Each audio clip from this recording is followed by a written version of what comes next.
volcano.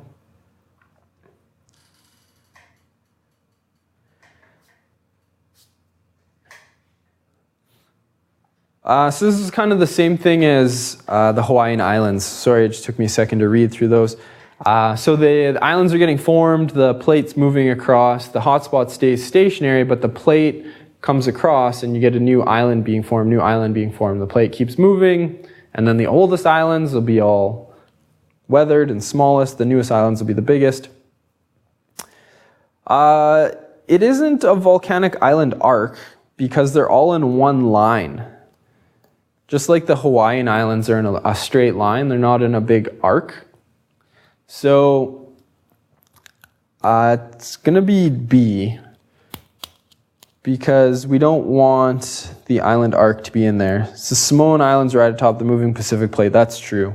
And a stationary hotspot is responsible for creating that island. 1 and 3.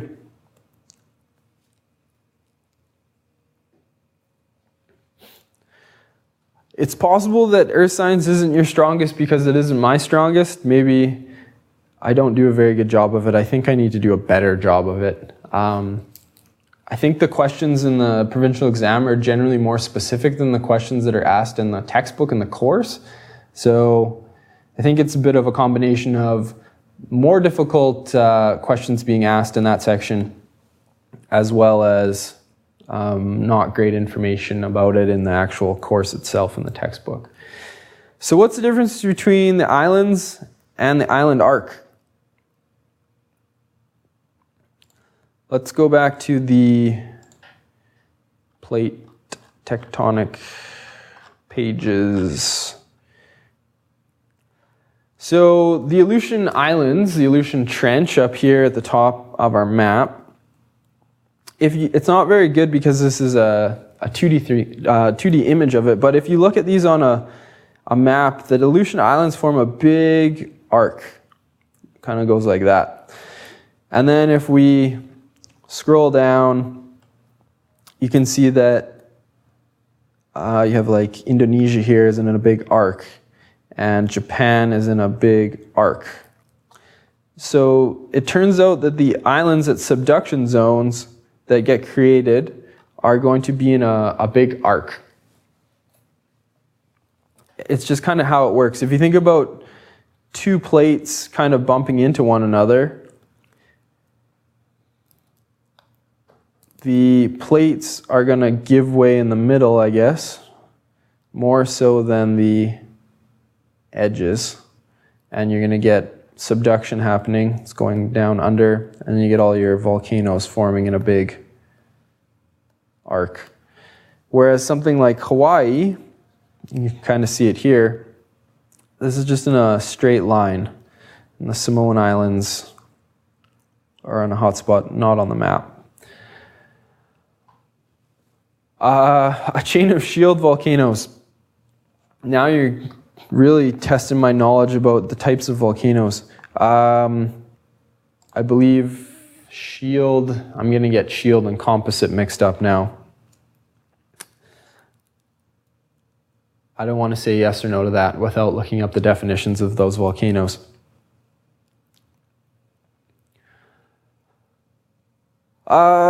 My mom was homeschooling. She made me focus on math because it was her favorite, less on art, so I guess that's a lot to do. Yeah, this is true. Try to be well-rounded in the sciences, but it's kind of hard sometimes.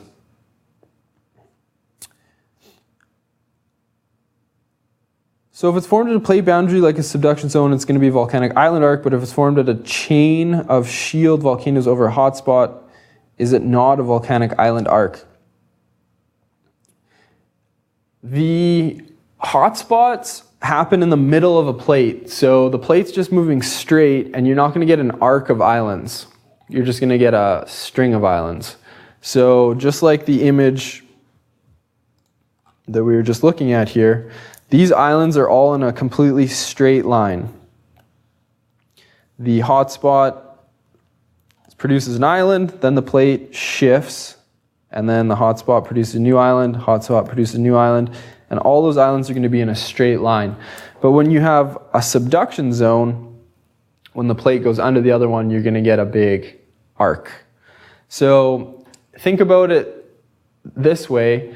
Volcanic island arcs are going to happen at subduction zones where two plates are coming together and subducting. You're not going to get a volcanic island arc at a hot spot. I'm confident in saying that. I'm just double thinking my choices of words. So hot spots, just a hole in a plate, magma rises up, pushes its way through. Volcanic island arcs are going to happen anywhere you have subduction zone.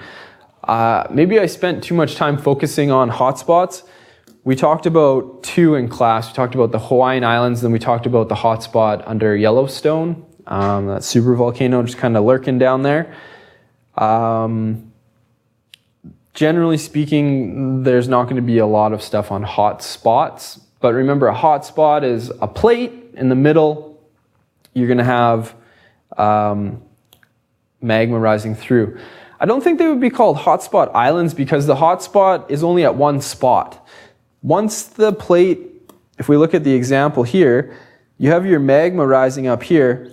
At this last island, there's no magma rising here. There's nothing creating this island anymore. So this island is going to be weathered and it's going to get really small and kind of washed into the sea.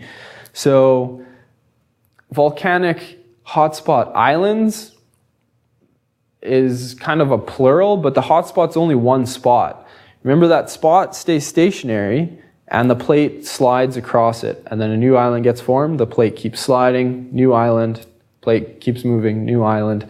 So the very last island, very end island, isn't getting created anymore. The hotspot's only pushing up, creating an island at this end.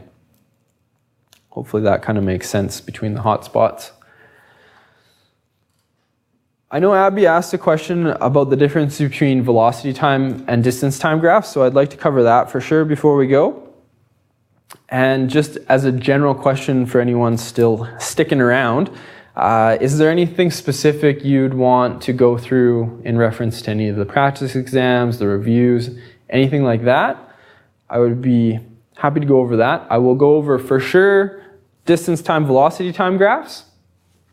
And if you have something else that you would like to see, if I've missed something, let me know and I would like to go over it. Rift eruptions or rift volcanoes occur over long cracks in the lithosphere. What is the nature of these cracks and how they differ from hot spots? Shield volcanoes form over hot spots and rift eruptions occur over the cracks. Is that a statement or a question, Ava? Are they hot spots? I suppose you could, I'm thinking we're confusing the definition of hot spot as happening in the middle of a plate and as happening at a divergent plate boundary. A hot spot volcano, I mean, if you think about just hot spots in general, it's a weakness in the crust where magma is pushing its way through. If I have two plates, here's one plate, here's another plate, and I have magma pushing up in between them, if there's a weakness, I will end up with a volcano. But these plates are getting pushed apart, so the volcano is going to spread its magma, and then the plates are going to move further apart. So hotspots occur at weaknesses. If I have a divergent plate boundary, my plates will be very thin at one edge and very thick at the trailing edge. So because the crust is so thick, we get volcanoes and hotspots in the middle. I wouldn't consider those to be hotspots necessarily. Think of hotspots to be happening in the middle of a plate boundary. In the middle of a plate, not at a plate boundary. That might kind of organize your thoughts a little bit better on the difference between those two things.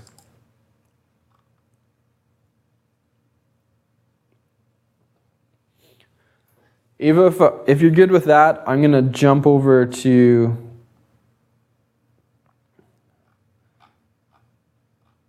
the difference between these position and velocity time graphs. This was obviously the last page on the Unit 9 learning guide with velocity time and position time graphs. So I think this is kind of the most complete set of different circumstances. It'd be easy to kind of discuss what's going on. Let's look at, I'll do this in green because I haven't used green yet. All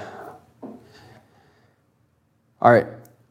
I'm going to compare this one here, up in the top right, velocity time graph, check my axes, and I'm going to compare it to this guy down here, which looks almost identical. Obviously, the y-intercept's a little bit higher on the other one. But maybe let's talk about the velocity time graph here at the top. So I don't have any numbers on the graph, but I can put numbers in. It doesn't matter what they are. Let's make this 5, and this up here is going to be 10. And then time starts at 0. Let's say this is 5 seconds. And let's say this is 10 seconds. So if I am going through this, I think at time 0, when this first starts, I'm already moving. So time 0, the velocity is going to be 5 meters per second. And of course, I just made that number up. All right, let's go to 5 seconds. What's my velocity going to be now? Well, it's, about midway between 5 and 10, so my velocity is going to be 7.5 meters per second. And then I go at 10 seconds, my velocity is going to be about 10 meters per second. So if I were to describe to somebody what was going on this graph, without numbers, just in general, I'd say that I was starting by moving. My speed was increasing. I've gone from 5 to 7 to 10. I just made those numbers up, but the object is speeding up. So we have positive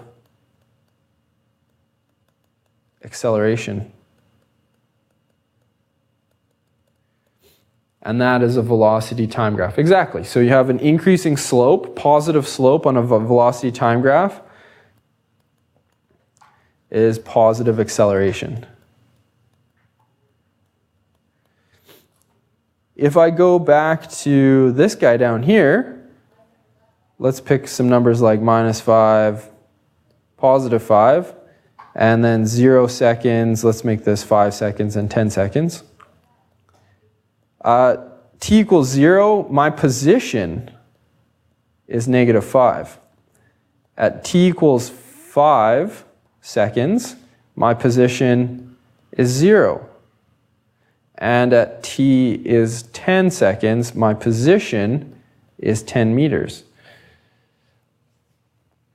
Okay, so let's describe what's going on here. I started to the left of an object. This is kind of like the tree picture I drew a few minutes ago. I went past the object, and now I'm moved beyond it. I don't know how fast I'm going. Well, I suppose I could figure it out. I have a constant slope. This is linear.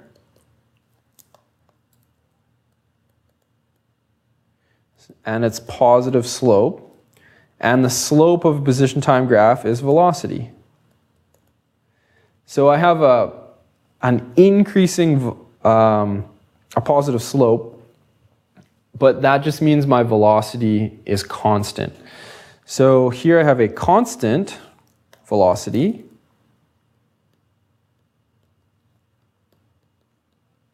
The object isn't speeding up. It is moving in a positive direction, you're correct.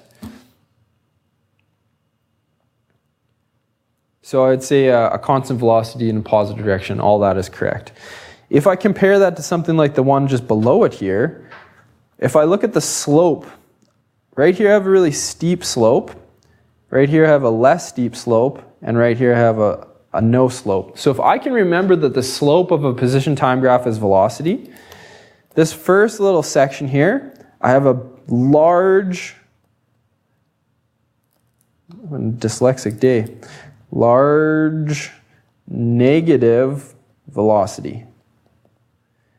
And then in the middle section here, I have a small negative velocity.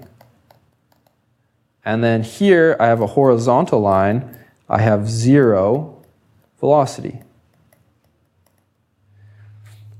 So with this one below it, I was going really fast backwards, then I was slowing down. I went from a large to a small, and then I went to 0. So everything's going backwards. I'm just slowing down, going backwards.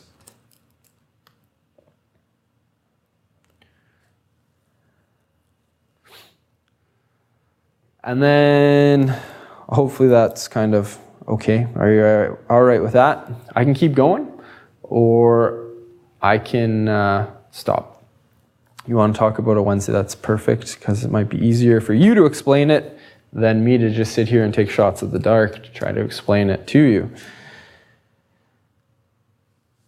All right, it's 10:30. I have lots of free time, but if nobody has any other questions, we can call it a day there.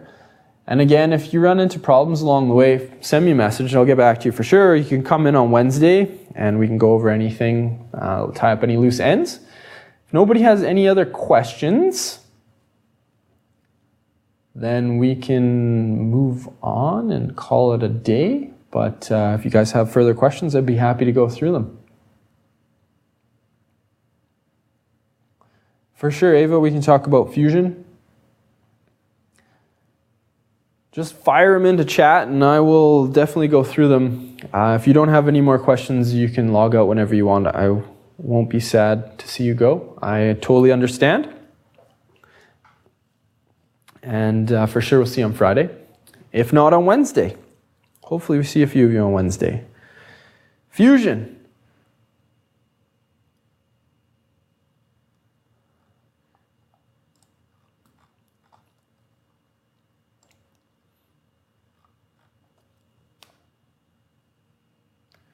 See you later, Anna, now that you have logged out, and Andrew.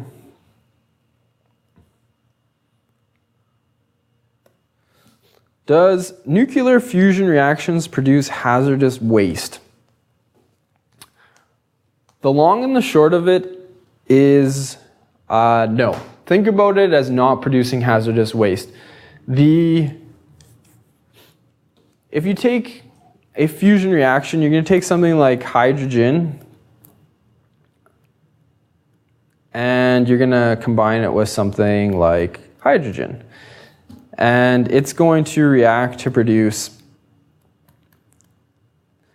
some things. Let's keep it simple enough. Let's say it reacts to produce helium and a neutron. So we have two hydrogens. This is deuterium and this is just regular hydrogen. You end up with helium and a neutron.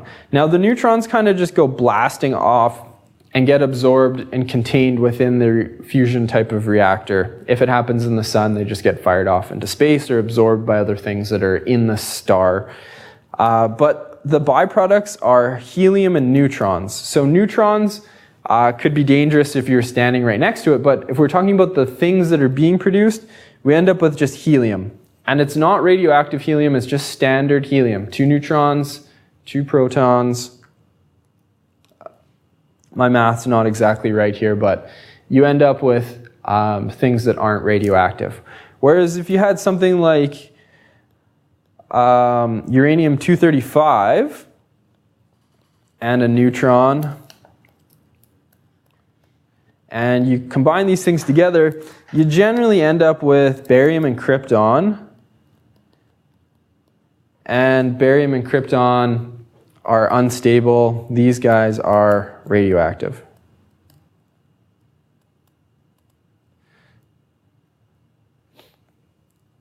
So you also get a bunch of neutrons produced as well. Let's go with this. All right, so that is the difference between the fission and the fusion. Yeah, our sun is a relatively small star. I mean, it's big to us, but our sun can fuse up to, I forget what it can fuse up to. Just stars in general can fuse everything up to iron, which is like 26 on the periodic table, I believe. Just guessing. I have a periodic table, I might as well look at it. Yeah, 26. So the sun, our star, can fuse everything up to, stars in general can fuse things up to 26 protons. And then after that, you need a supernova. The reaction that I've shown here is something that happens in the sun. Our sun can fuse hydrogen, helium. I think it might even be able to fuse beryllium. I don't exactly remember, but our sun can fuse up to maybe like 5 or 6 on the periodic table, where larger stars can fuse bigger things. This is something that would happen in the sun, though, for sure. 2 different types of hydrogen being fused together. That would be a very common reaction in the sun. In our sun, if you had really high temperatures and pressures near the core, you could get things like helium fusing with hydrogen. You could get helium fusing with helium, other things like that. And Abby, you're right. The advantage of fusion is that the stuff that's produced is just helium. Helium gas is, people inhale it. It's not dangerous at all. Whereas something like barium or krypton that's produced in a fission reaction has a really long half-life, literally millions of years before it breaks down into something stable. So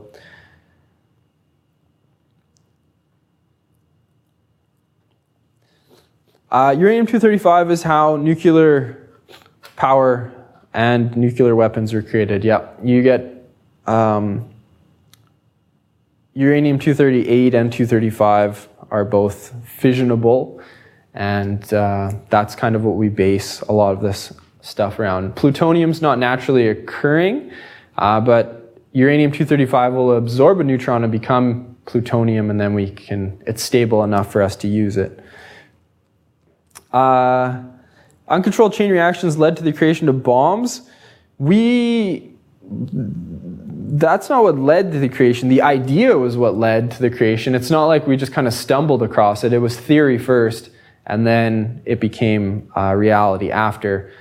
People like Liz Meitner and Leo Szilard, they said, hey, if we take a really big nucleus like uranium, we might be able to break it down. And then they did some math and saw that there was a little bit of mass that got created to energy, and that's kind of where the idea came from. All right, thanks, Abby. Have a good afternoon. Uncontrolled chain reactions are what happens in bombs, though, yes. If we can control a chain reaction, that's what's happening in nuclear power plants. So that's the difference between those two. Is there anything else, Ava? Or does that kind of keep you going for now?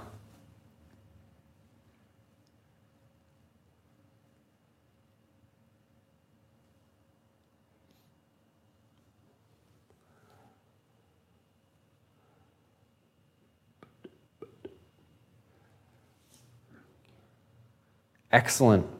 Have a great afternoon. Hopefully you don't have any more questions. I think you are well on your way. So we'll see you on Friday for sure.